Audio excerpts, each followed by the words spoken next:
Hello everyone, how are you doing? This is MD Tech here with another quick tutorial.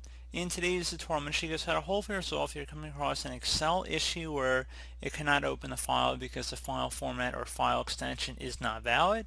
So you just want to make sure first and foremost if you can access the file location. So just want to go ahead and make sure it's a Microsoft Excel worksheet file type. So if you right click on the file itself, so I just on my desktop for my example, but it might be in your documents folder or external media source, but just want to open up the file location for it and then select properties. Make sure opens with is selected to Excel and the type of file should be XLS, X or something to that extent. So you just want to make sure again it's a Excel file here. Maybe that's part of the problem as well to make sure it's the correct file type. And if you're still having this exact error message, what I would suggest doing would be to right click on the file itself in question and select properties. Select the security tab. So again, select security and then select the edit option next to change permissions. Now that you're here, you want to go ahead and select the add button.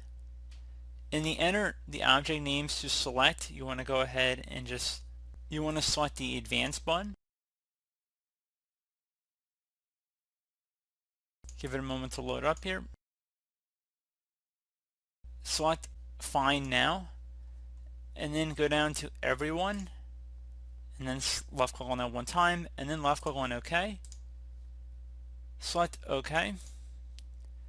Select underneath full control, or I should say across from full control, check mark inside the allow box here, and then select apply and OK.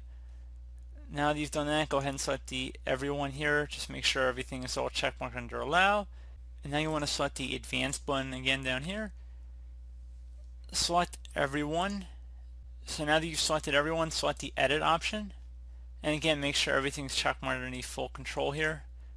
And now that you've done that, go ahead and select OK. Select OK again to close out all this, and then if you open up your Excel file, it should be good to go. So I do hope this brief tutorial was able to help you guys out, and as always, thank you for watching, and I do look forward to catching you all in the next tutorial. Goodbye.